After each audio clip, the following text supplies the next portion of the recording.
प्राचीन काल की बात है। मगध देश की जनता में आतंक छाया हुआ था। अंधेरा होते ही लोग घरों से बाहर निकलने की हिम्मत नहीं जुटा पाते थे। कारण था अंगुलीमाल। अंगुलीमाल एक खुखार डाकू था जो मगध देश के जंगलों में रहता था। जो भी राहगीर उस जंगल से गुजरता था वह उसे रास्ते में लूट लेता था और उसे मारकर उसकी एक उंगली काटकर माला के रूप में अपने गले में पहन लेता था। इसी कारण लोग उसे अंगुलीमाल कहते थे। एक दिन महात्मा बुद्ध उस गांव में आए। लोगों ने उनका खूब स्वागत सत्कार किया। महात्मा बुद्ध ने देखा कि वहाँ के लोगों में कुछ डर सा समाया हुआ है। महात्मा बुद्ध ने लोगों से इसका कारण जानना चाहा। लोगों ने बताया कि इस डर और आतंक का कारण डाकू अंगुलीमाल है। वह निरपराध राहगीरों की हत्या कर देता है। महात्मा बुद्ध ने मन में निश्चय किया कि उस डाकू से अवश्य मिलना चाहिए। बुद्ध जंगल में जाने को तैयार हो गए तो गांव वालों ने उन्हें बहुत रोका, क्योंकि वो जानते थे कि अंगुलीमाल के सामने से बच पाना मुश्किल ही नहीं असंभव भी है। लेकिन बुद्ध अत्यंत शांत स्वभाव से जंगल में चले जा रहे थे। तभी पीछे से एक कर्कश आवाज़ कानों में पड़ी, ठहर जा, कहाँ जा रहा है। बुद्ध ऐसे चलते रहे मानो कुछ सुना ही नहीं। पीछे से और जोर से आवाज़ आई, मैं कहता हूँ ठहर जा। बुद्ध रुक गए और पीछे पलटकर देखा तो सामने एक खुखार काला व्यक्ति खड़ा था। लंबा चौड़ा शरीर, बढ़े हुए बाल, एकदम काला रंग, लंबे लंबे नखून, लाल लाल आँखें, हाथों में तलवार लिए वह बुद्ध को घूर रहा था। उसके गले में उंगलियों की माला लटक रही थी। वह बहुत ही डरावना लग रहा था। बुद्ध ने शांत व मधुर स्वर में कहा, मैं तो ठहर गया, भला तू कब ठहरेगा। अंगुलीमाल ने बुद्ध के चेहरे की ओर देखा। उनके चेहरे पर बिल्कुल भय नहीं था, जबकि जिन लोगों को वह रोकता था वे भय से थर थर काँपने लगते थे। अंगुलीमाल बोला, हे सन्यासी, क्या तुम्हें डर नहीं लग रहा? देखो मैंने कितने लोगों को मारकर उनकी उंगलियों की माला पहन रखी है। बुद्ध बोले, तुझसे क्या डरना?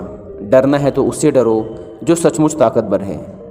अंगुलीमाल जोर से हंसा, हे साधु, तुम समझते हो कि मैं ताकतवर नहीं हूँ? मैं तो एक बार में 10-10 लोगों के सिर काट सकता हूँ। बुद्ध बोले, यदि तुम सचमुच ताकतवर हो तो जाओ उस पेड़ के 10 पत्ते तोड़ लाओ। अंगुलीमाल ने तुरंत 10 पत्ते तोड़े और बोला, इसमें क्या है, कहो तो मैं पूरा पेड़ ही उखाड़ लाऊं। महात्मा बुद्ध ने कहा, नहीं नहीं, पेड़ उखाड़ने की कोई ज़रूरत नहीं। यदि तुम वास्तव में ताकतवर हो तो जाओ और इन पत्तियों को उस पेड़ में जाकर वापस जोड़ दो। अंगुलीमाल क्रोधित हो गया और बोला, भला कहीं टूटे हुए पत्ते भी जुड़ सकते हैं? महात्मा बुद्ध ने कहा, तुम जिस चीज़ को जोड़ नहीं सकते उसे तोड़ने का अधिकार तुम्हें किसने दिया? एक आदमी का सिर जोड़ नहीं सकते तो काटने में क्या बहादुरी है। अंगुलीमाल अवाक रह गया। वह महात्मा बुद्ध की बातों को सुनता रहा। एक अनजानी शक्ति ने उसके हृदय को बदल दिया। उसे लगा कि सचमुच उससे भी ताकतवर कोई है। उसे आत्मग्लानि होने लगी। वह महात्मा बुद्ध के चरणों में गिर पड़ा और बोला, हे महात्मन, मुझे क्षमा कर दीजिए, मैं भटक गया था, आप मुझे अपनी शरण में ले लीजिए। भगवान बुद्ध ने अपनी शरण में लिया और उसे अपना एक शिष्य बना लिया। वही अंगुलीमाल डाकू आगे चलकर महात्मा बुद्ध का एक बहुत ही अच्छा शिष्य बना। इसी प्रकार हमारी लाइफ में भी ऐसी बहुत सी परिस्थितियाँ, समस्याएं व इंसान होते हैं जिन्हें देखकर लगता है इन्हें बदला नहीं जा सकता, इनका सामना नहीं किया जा सकता। हम डरते हैं उनसे, हम उनसे दूर भागते हैं। हमें लगता है इसका कोई समाधान नहीं है, लेकिन वास्तव में ऐसा नहीं है। यदि हम शांत दिमाग व निडरता के साथ किसी का भी सामना करें तो उसे बदला जा सकता है, उसे हराया जा सकता है, उसे जीता जा सकता है।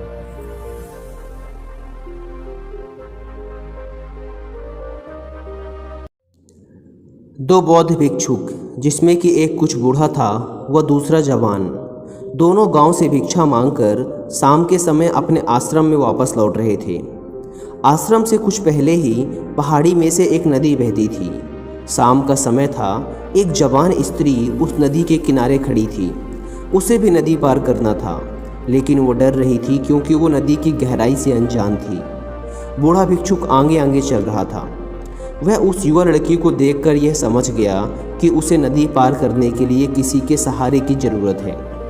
बूढ़े भिक्षु का मन हुआ कि उसे हाथ से सहारा देकर नदी पार करा दे, लेकिन स्त्री को सहारा देने के ख्याल मात्र से ही उसके अंदर वर्षों की दबी हुई वासना एकदम खड़ी हो गई। स्त्री के हाथ को छूने की कल्पना मात्र से उसकी नस नस में, रग रग में मानो बिजली दौड़ने लगी।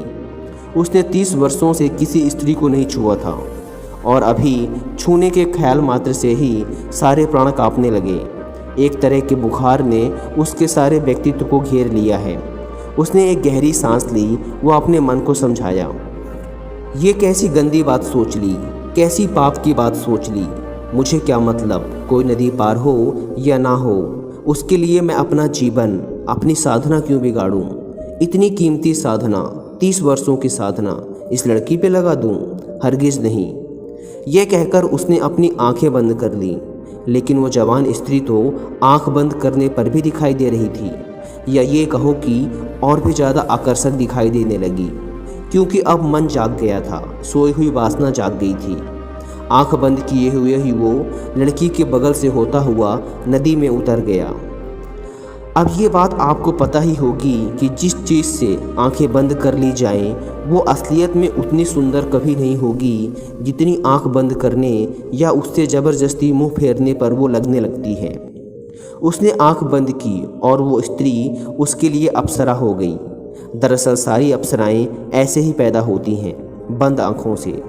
दुनिया में सिर्फ स्त्रियां हैं, लेकिन आंख बंद करने व ज़बरदस्ती खुद को स्त्रियों से दूर करने की कोशिश में वो हमें अप्सराएं लगने लगती हैं। आंख बंद करते ही सपना शुरू हो जाता है, क्योंकि उस भिक्षुक ने ज़बरदस्ती अपनी आंखें बंद कर ली थी, इसलिए अब मन में वो उस स्त्री को ही देख रहा था। उसके मन में एक सपना शुरू हो गया था।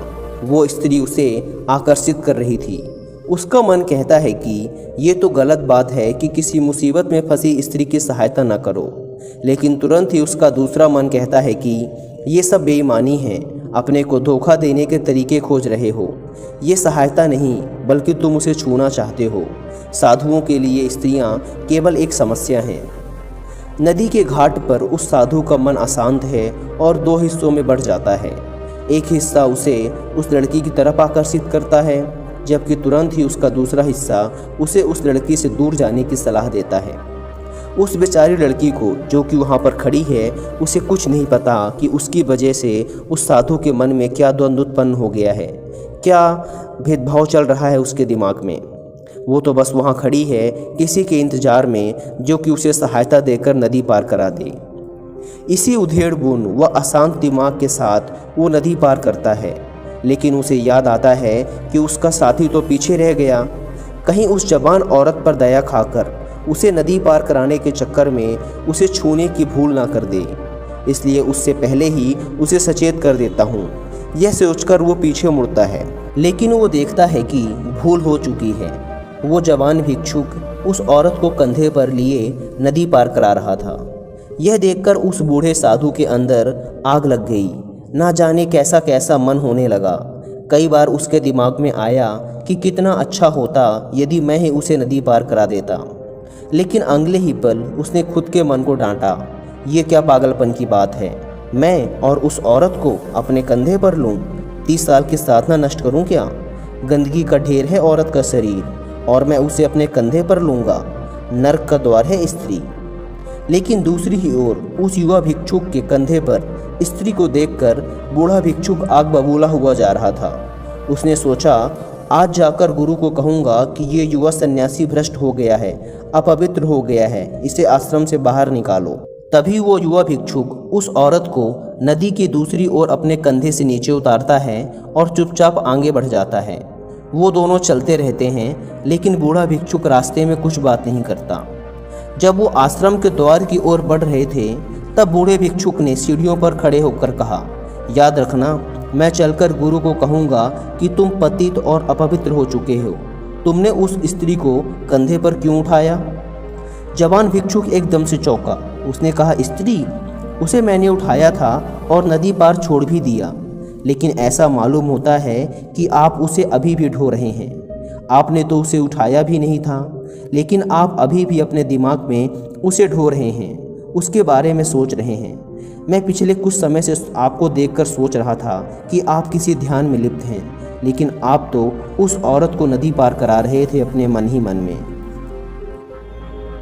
दोस्तों, इसी प्रकार हमारे जीवन में हम उन पुरानी बातों व चीज़ों को ढोते रहते हैं जिनको लेकर हमारे अंदर लड़ाई चल रही होती है और हमें पता भी नहीं चल पाता कि हम पुराने मानसिक बोझ को अपने साथ ढो रहे हैं। हमें पता ही नहीं चल पाता कि हमारे साथ क्या हो रहा है। हम सब ने एक संप्रेषण की धारा में खुद को जोड़ रखा है। हम सब अपने आप को दबा रहे हैं। वो दबाया हुआ घाव हो जाता है और वो घाव पीड़ा देता है। उस घाव की वजह से हमें बाहर वो चीज़ें दिखाई देने लगती हैं जिनकी लड़ाई हमारे अंदर चल रही होती है। सारा संसार एक दर्पण बन जाता है। ये दमन की लंबी धारा, लंबी यात्रा हमारे व्यक्तित्व को तहस नहस कर देती है। इसने जीवन के स्रोतों को विष से भर दिया है। जीवन के सारे सूत्र विकृत और कुरूप हो गए हैं। इसलिए ये बात आपसे कहना चाहता हूँ कि दमन से बचना, अगर जीवन को और सत्य को जानना है तो दमन से बचना। क्योंकि दमन करने वाला इंसान खुद को कभी जान नहीं पाता। वो वहीं रुक जाता है जहाँ दमन करता है। उसको वहीं ठहरना पड़ता है, क्योंकि जरा सभी ध्यान हटा कि दमन उखड़ जाएगा और जिसको दबाया था वो प्रकट होना शुरू हो जाएगा। अगर आप एक आदमी की छाती पर सवार हो गए हैं तो फिर आप उसको छोड़कर नहीं जा सकते, क्योंकि आप उसे जैसे ही छोड़ेंगे वो आप पर हमला कर देगा। अगर किसी आदमी की छाती पर आप सवार हो गए हैं तो समझ लेना कि जितना आपने उसे दबाया है उससे भी ज़्यादा आप उससे दब गए हैं, क्योंकि आप उसे छोड़कर नहीं जा सकते। मनुष्य जिन चीज़ों को दबा लेता है उन्हीं के साथ बंध जाता है। वो उनको छोड़कर हट नहीं सकता, कहीं जा नहीं सकता। इसलिए खुद के विचारों व भावनाओं को ज़बरदस्ती दबाने से बचना चाहिए, क्योंकि भावनाएं दबाकर आप दूसरों के सामने दिखावा तो कर सकते हैं, लेकिन आपके अंदर एक बवंडर, एक कलह उत्पन्न हो जाएगी और ये आपके अंदर अशांति व हीन भावना को पैदा करेगी। इसलिए यदि आप खुश रहना चाहते हो तो वर्तमान में जियो, पुरानी बातों को भूल जाओ, जैसे हो वैसे रहो। दूसरों के सामने अच्छा बनने के लिए खुद को मत दबाओ, क्योंकि आप जैसे हो वैसे ही अच्छे हो।